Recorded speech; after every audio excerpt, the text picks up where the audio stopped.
अगर हम भारत के सबसे बदनसीब बादशाहों में किसी का नाम शामिल करते हैं तो सबसे पहला नाम आता है बहादुर शाह जफर।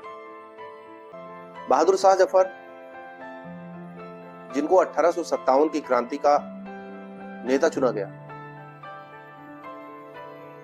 जिनको 1837 में भारत का सुल्तान बनाया गया था। एक ऐसा भारत का सुल्तान जो केवल नाम मात्र का सुल्तान था। ऐसा लिखा हुआ पाया जाता है कि इनकी 4 बीवियां थी, कुछ रखैले थी, लगभग 47 संतानें थी, जिनमें 16 लड़के और 31 लड़कियां थी। तो आपको लगता होगा कि बड़ी शानो शौकत की जिंदगी जीते होंगे, बहुत अच्छे से सम्राट थे भारत के, बहुत अच्छे से रहते होंगे, वो सब बातें सही हैं। लेकिन जो दुर्गति बहादुर शाह जफर की 1857 के बाद हुई, शायद ही भारत के किसी सुल्तान की हुई। इसीलिए कहा जाता है कि भारत के सबसे ज्यादा बदनसीब सुल्तानों में से सबसे ऊपर थे बहादुर शाह जफर। बहादुर शाह जफर के 16 में से ज्यादातर लड़कों को या तो अंग्रेजों ने फांसी पर लटका दिया या तो उनको गोली मार दी। हुमायूं के मकबरे से हडसन ने गिरफ्तार किया बहादुर शाह जफर को, तो उनके साथ उनके 3 लड़कों को भी गिरफ्तार किया। रास्ते में ले जाकर हडसन ने जफर के 3 लड़कों के सर में गोली मारी और प्रोसेस ये बताया जाता है कि सबसे पहले उनको बग्गियों से उतारा गया, फिर उनके कपड़े उतरवाए गए, यानी लगभग नंगा कर दिया गया, और उसके बाद उनको गोली मारी गई। गोली मारने के बाद ऐसे ही नहीं छोड़ा गया, उनको चांदनी चौक की कोतवाली में ले जाकर उल्टा लटका दिया गया, जिससे कि लोग विद्रोह करने वाले लोगों का हश्र देख सकें और आगे ऐसी जरूरत न करें। इसके बाद इनके 2 लड़कों के साथ इनको रंगून के लिए निर्वासित कर दिया जाता है। जिस सुल्तान के बच्चों को फांसी पर उनके नजरों के सामने ही लटका दिया जाए या गोली मार दिया जाए, शायद इससे बड़ा दर्द और किसी व्यक्ति के लिए नहीं हो सकता। इसलिए कहा जाता है कि वो भारत के सबसे बदनसीब सुल्तान थे या बदनसीब शहंशाह थे। रंगून में इन्होंने अपना जीवन रोते हुए बिताया और इन्होंने अपने आखिरी वक्त में एक गजल लिखी।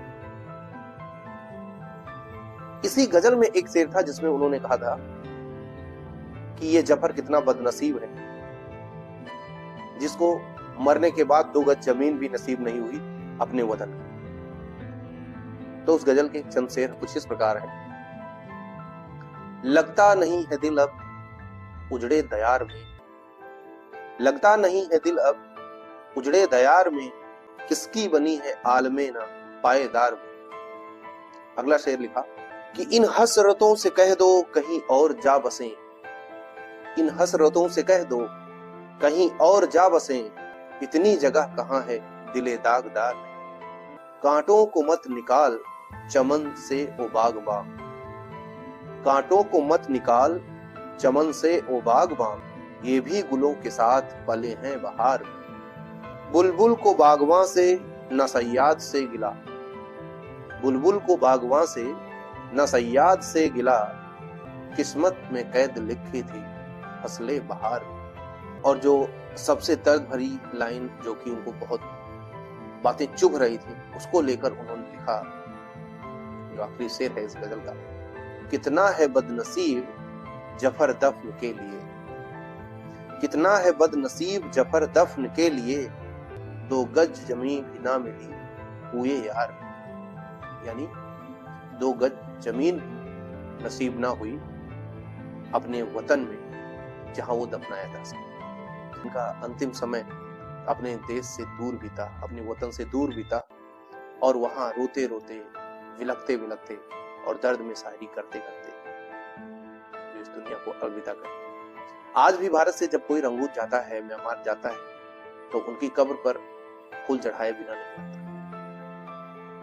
कहते हैं कि बहादुर शाह जफर 1857 की लड़ाई में शामिल नहीं होना चाहते थे, लेकिन क्रांतिकारियों ने जो चाहते थे कि 1857 में देश को आजाद करा लिया जाएगा या उसी समय अंग्रेजों को मारकर भगा दिया जाएगा, उन्होंने जबरदस्ती इनको अपने विद्रोह का नेता घोषित कर दिया जाता है और इनको कुछ सपने दिखाए जाते हैं कि जब भारत आजाद हो जाएगा तो उनको ही सुल्तान बनाया जाएगा।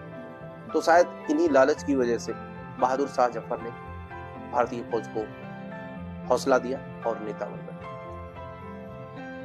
अगर सबसे ज्यादा भारत के लिए किसी सुल्तान का नाम लिया जाए कि जिसने भारत के लिए कुछ किया, भारत के लिए लड़ाई की, तो कहीं ना कहीं उसमें भी बहादुर शाह जफर का ही नाम आता है, जिन्होंने लगभग अपने पूरे परिवार और अपनी पूरी शानो शौकत और बची खुची इज्जत को भी दांव पर लगा दिया देश के लिए। भले उन्होंने स्टार्टिंग में ऐसा नहीं किया हो, दबाव में किया हो, लेकिन अगर कुछ किया तो बहादुर शाह जफर ही थे, जिनके सामने उनके सारे बेटों को मौत के घाट उतार दिया गया, फांसी पर चढ़ा दिया गया। 2-2 4-4 दिन उनकी लाशें पड़ी रही, वो भी बिल्कुल नग्न अवस्था में, जिनको कोई दफन करने वाला नहीं था, और जहां उनको दफन भी किया गया बड़ी बेइज्जती के साथ। तो इस तरीके से भारत के सबसे बदनसीब बादशाह बहादुर शाह जफर का अंत होता है, जिनके नाम के बाद में जफर लगा था और जफर का नाम ही विजय होता है, लेकिन इतनी दयनीय स्थिति में उनकी मृत्यु हुई जो कि भारत के सम्राट कहलाते थे। तो इस तरीके से ये चैप्टर क्लोज करते हैं, मिलते हैं अगले चैप्टर में। तब तक के लिए जय हिंद, जय भारत।